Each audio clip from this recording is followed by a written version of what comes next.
Então, nós vamos começar agora com um assunto novo, que é fisiologia do sistema regulador, sistema endócrino. No começo, acreditavam-se que os hormônios eram só liberados no sangue e que as glândulas eram glândulas endócrinas, ou seja, que liberavam conteúdo lá no sangue para atuar em outra célula, tá? Então, eles chamaram isso de sistema endócrino, bem? Então, os objetivos do sistema endócrino, né? Ele vai descrever o funcionamento do sistema que regula o organismo. Então, do mesmo jeito que o sistema nervoso central, né, os neurotransmissores, eles tinham como função controle do sistema, né, fazer o sistema funcionar, o sistema endócrino também, só que a longo prazo, não é tão rápido como o neurotransmissor, tá? E algumas fisiopatologias. Que fisiopatologia? As de aumento e diminuição de concentração de hormônio. As funções do sistema endócrino são muito semelhantes à função do sistema nervoso autônomo. Integra e controla as funções corporais, tá? Proporciona estabilidade ao meio ambiente interno do corpo também. Então, eu também sinto, né, o que está acontecendo fora do organismo e depois o que vai acontecer lá dentro. Regulam o crescimento, o desenvolvimento e a reprodução. Aprimoram a capacidade do corpo em lidar com estresse físico e psicológico. As glândulas são as produtoras de hormônio. Então, aqui no slide, elas são classificadas como endócrinas ou exócrinas. As glândulas endócrinas, elas não possuem ductos e secretam suas substâncias para o sangue. Então, elas são chamadas de endócrino porque o produto delas vai cair no sangue, endo, dentro, tá? A fim de serem transportados através de todo o organismo. Então, exemplo de glândula endócrina, tireoide e a hipófise, que fica no sistema nervoso central. Já as glândulas que são chamadas de glândulas exócrinas, possuem ductos, né, pequenos canais, pequenas saídas, tá? E que levam essas substâncias diretamente para um compartimento, que a gente chama de luz, ou para uma superfície. Então, glândula sebácea, glândula sudorípara. Então, essa glândula sudorípara é chamada de exócrina. Por que exócrina? Porque vai sair para a pele, vai sair fora do organismo, tá? Algumas glândulas digestivas. Existem também as glândulas mistas, que conseguem jogar tem ducto, joga o conteúdo delas dentro de uma luz e joga também para o sangue, bem? Então, basicamente, o sistema dividiu em exócrinas e endócrinas, tá? Para ter um sistema endócrino, o que eu vou precisar? Eu vou precisar de um órgão hospedeiro, que é chamado de glândula, ou também chamado de órgão produtor, o mensageiro químico, que é o hormônio, e o órgão-alvo ou órgão receptor, tá? Então, a diferença principal entre o sistema nervoso e o sistema endócrino é justamente essa. No sistema nervoso, o neurônio, então aqui o neurônio ele tá bem próximo, o neurotransmissor vai estar na fenda, entendeu? Esse neurotransmissor ele vai estar aqui bem próximo ao sistema, tá? Ele vai estar aqui, ó. Ele não tem que viajar, ele não tem que andar para lugar nenhum, tá? Ele tem só que chegar no lugar, só tem que chegar no lugar de ação, e esse lugar de ação é muito próximo do local onde ele é produzido.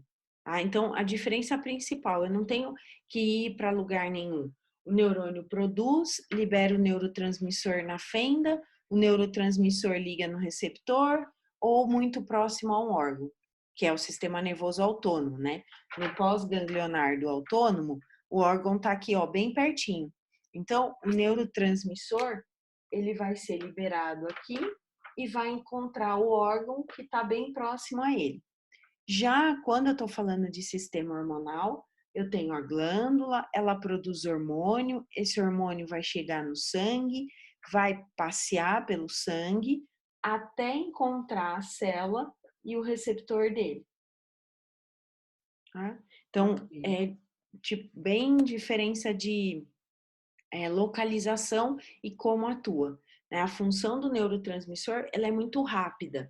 Ele liga no receptor e já tem. A função do hormônio, ela demora um pouco mais para acontecer, mas ele fica muito mais tempo fazendo efeito que um neurotransmissor. Então, o sistema endócrino, ele é formado por as glândulas, tá? E nesse slide eu tenho a glândula e o número de hormônios que ela produz, tá bem? Então, por exemplo, a glândula hipófise, tá? Ela produz 8 hormônios. Glândula tireoide produz 3 hormônios. Glândula paratireoide produz 1 hormônio. Suprarrenais, 4. Pâncreas, né? Na porção de ilhotas de Langerhans, vai produzir insulina e glucagon, 2 hormônios. E ovário produz 2 hormônios e testículo produz 1 hormônio. Então, essas são as glândulas endócrinas, tá? Que vão produzir e secretar os hormônios. Esse é o posicionamento das glândulas. Então, eu tenho no sistema nervoso central, bem, por isso que esses hormônios foram os últimos a serem estudados, porque ficavam no lugar do sistema nervoso central. Então, sempre ficava a dúvida: será que é hormônio? Será que é neurotransmissor? Pelo tempo de ação, determinou-se que eram hormônios, tá? Lembra lá do sistema nervoso central que toda vez que você tem uma sinapse, você tem uma enzima que degrada o neurotransmissor. Então, você tem a MAO, a CONT, a dopa-descarboxilase, que são enzimas que degradam o neurotransmissor, assim, eles ligam no receptor, saem do receptor e são degradados, tá? Diferente aqui, que eu vou ter um tempo maior para a ação desses hormônios, bem? Então, eu tenho essa região de sistema nervoso central, onde eu vou encontrar hormônio, a tireoide, a paratireoide, o timo que regride, as adrenais, os suprarrenais, as gônadas, tanto masculinas quanto femininas. Então, o posicionamento, ó, as glândulas, elas ficam distribuídas aqui pelo corpo, bem? E vão produzir esses hormônios. Então, primeira coisa sobre os hormônios é a composição química deles. Então, o que que eu vou precisar comer, o que que eu vou precisar ter para ter um hormônio. Então, os hormônios, eles têm duas características principais. Eles são derivados de aminoácidos ou de colesterol. Então, o que que eu preciso comer para ter um hormônio? Eu preciso comer proteína para conseguir os aminoácidos, para que esses aminoácidos sejam transformados em hormônios. Ou eu tenho os hormônios que são derivados de colesterol. Então, o colesterol nem sempre é ruim, né? O colesterol eu tenho que ter um mínimo para que eu consiga fazer uma parte dos meus hormônios. Então, composição química é um pouquinho diferente. Quando a gente estudou adrenalina, noradrenalina, acetilcolina, os neurotransmissores, a gente viu que eles eram aminas, que eles eram derivados de aminoácidos. Então, eu precisava ter aminoácidos para ter as aminas que eram ativas. Aqui eu tenho duas composições que faz diferença. Eu tenho os aminoácidos e os derivados de colesterol, tá? Então, eles não têm um tipo de hormônio só. Tenho tanto os que são hidrossolúveis, porque são derivados de aminoácido, como eu tenho os hormônios que são lipossolúveis, que são aqueles derivados de colesterol, tá? Quanto à produção, eles são produzidos em dois lugares diferentes. Então, eu tenho nas glândulas, que são chamadas de glândulas endócrinas, tá? E lá no sistema nervoso central, na região de hipotálamo e hipófise, tem um tecido que é chamado de tecido neurosecretor. Então, são neurônios que foram diferenciados e, ao invés de eles produzirem e secretarem neurotransmissores, eles produzem hormônios. Então, são dois tipos de células que podem produzir hormônios. As glândulas endócrinas, ok? São glândulas. E lá no sistema nervoso, neurônios que foram modificados e traduzidos, né, transformados em tecido neurosecretor, tudo bem? Então, sim, eu tenho neurônio que libera hormônio e não neurotransmissor. Só que aí eles foram modificados e são chamados de tecido neurosecretor, bem? A degradação, eu acho que é a principal diferença entre neurotransmissor e hormônio. Quando a glândula, né? A glândula vai produzir o hormônio, ele vai cair na corrente sanguínea, bem? E na corrente sanguínea, ele vai ficar ativo até que ele passe pelo fígado. É o fígado que vai destruir esse hormônio. Então, diferente do neurotransmissor, que a enzima já degrada ele na própria fenda sináptica, a glândula produz, joga no sangue, ele vai fazer o efeito dele, que é muito mais prolongado. Esse hormônio vai ter que passar pelo fígado e é o fígado que vai degradar o hormônio, bem? Depois que o fígado degrada, ele pode mandar para o intestino e esse resto, esse produto de degradação do hormônio, pode ser liberado pelas fezes, tá? Então, o fígado manda para a vesícula libera no intestino, isso chama circulação enterohepática, e aí vai embora o resto que eu degradei, ou se for hidrossolúvel, o fígado vai mandar para o rim. Então, o resto dos hormônios que foram degradados vão sair pelas fezes ou vão sair pelo rim, tudo bem? Por isso que quando eu faço exame antidoping, eu peço exame de sangue, para quê? Para ver no sangue se eu tenho concentração de hormônio, mas se faz tempo que a pessoa usou anabolizante, eu não vou mais ter esse hormônio lá na corrente sanguínea. Então, o que eu faço? Pego e a urina, posso pegar as fezes para ver se não tem resto de hormônio ou produto de degradação dos hormônios. Esse daqui é o principal slide da aula de hormônio. Por quê? Porque ele traz todos os hormônios do hipotálamo, da hipófise, da tireoide, da paratireoide, da suprarrenal, separado ainda por partes, né? Medula, córtex, o pâncreas, o ovário e o testículo, tá? Então, quem manda em todo mundo é o hipotálamo, tá? Olha aqui, o hipotálamo tá aqui, ó, dentro do encéfalo, nessa região. Aqui tá o hipotálamo, tá? O hipotálamo vai controlar a hipófise, ó. Eu tenho a hipófise anterior, que é essa região, e a hipófise posterior, tá? Então, ó, esses neurônios aqui são de hipotálamo, estão aqui, ó, bem aqui nessa região, tá? E eles são bem ligados ou muito próximos à hipófise, tá? Então, hipotálamo, essa região aqui, hipófise, essa região. A hipófise é separada em hipófise anterior, posterior e hipófise anterior, bem? A hipófise posterior, ela só recebe dois hormônios do hipotálamo, o ADH e a ocitocina, e libera. A hipófise anterior produz esses hormônios aqui de baixo, TSH, FSH, LH, CTH, GH, PRL, tá? Então, ó, hipotálamo é essa região, hipófise é essa região aqui.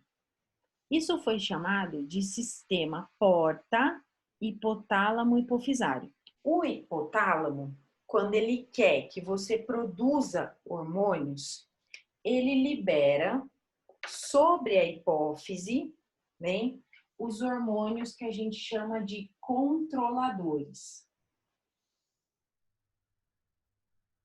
Ou hormônios reguladores, que normalmente eles vão ter a sigla RH, tá? Então, TRH, um hormônio regulador, tudo bem?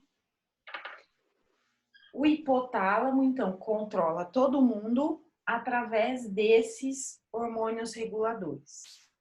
E ele vai estimular ou inibir quem? A hipófise. A hipófise, quando recebe um hormônio regulador, ela passa a informação para a glândula. Passa como? Através dos hormônios estimulantes. Os hormônios que vão estimular a glândula. Normalmente eles têm a função ou a terminação SH, tá? Então, o hipotálamo controla a hipófise, que controla a glândula. Então, em resposta a esse eixo, a glândula produz o hormônio, tá? E isso daqui foi chamado de eixo hipotálamo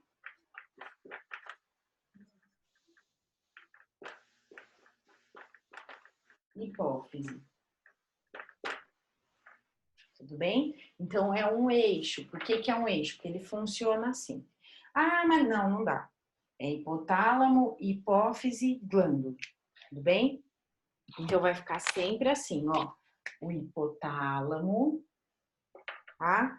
Controla quem? Controla a hipófise. Hipotálamo controla a hipófise, que controla a glândula. Tá? Ah, e se tiver um problema de hipotálamo, a glândula sofre. E se tiver um problema de hipófise, a glândula sofre. Porque ela tem que responder a esse eixo. Hipotálamo gera hormônios controladores. Controlam quem? Controlam a hipófise. E a hipófise controla quem? Controla a glândula. Tudo bem? O hipotálamo, ele produz só 2 hormônios diretos, que têm ação direta, que ele manda para a hipófise liberar. Esses hormônios são ocitocina e ADH. Tá? São os únicos 2 hormônios diretamente produzidos pelo hipotálamo, secretados pela hipófise, tá? Então, a hipófise só armazena e secreta no momento correto, que não vai passar por outra glândula, né? São os 2. Acho que o antidiurético pela função dele, tá? Então, esse é o eixo que vai regular a função dos hormônios. Esse slide é um outro slide que resume bem quem são os hormônios controladores, os hormônios de hipófise e os hormônios que vão realmente fazer efeito, tá? Que é feita a regulação da produção desse hormônio. Então, o T4, ele cai no sangue para encontrar o receptor dele, para fazer a ação dele. E ele vai passar pelo hipotálamo. Não está no sangue? O sangue vai ser circulante, ele vai passar por aqui. Quando ele passar pelo hipotálamo, o hipotálamo vai falar, nossa, estamos produzindo muito T4. Tudo bem? O hipotálamo regula a hipófise através de um hormônio regulador chamado TRH, tá? Em resposta ao TRH, a hipófise libera TSH.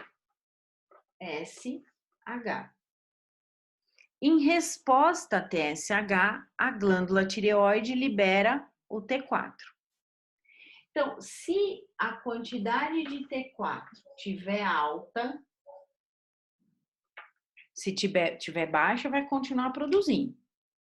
Mas se a quantidade de T4 aumenta, esse T4 passa pelo hipotálamo. O hipotálamo fala, a glândula está produzindo muito T4. Vamos diminuir a quantidade de TRH. Por quê? Diminuindo a quantidade de TRH, diminui a quantidade de TSH. E diminuindo a quantidade de TSH, a glândula diminui a produção de T4. Então, isso aqui é chamado de feedback negativo ou retroalimentação negativa.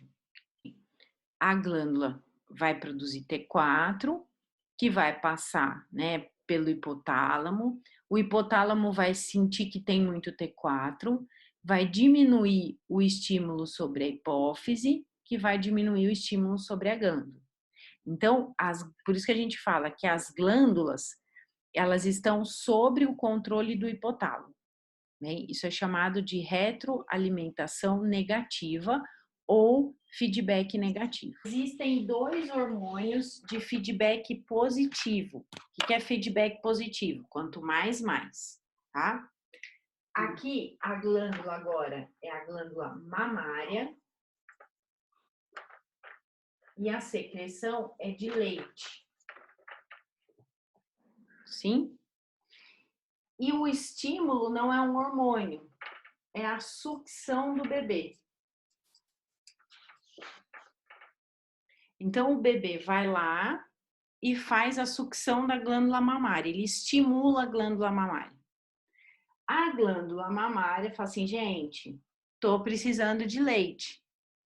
Quanto mais sucção, mais o hipotálamo vai liberar ocitocina, mais leite vai ser secretado, tá? Isso, a ocitocina é um hormônio de feedback positivo. Quanto mais.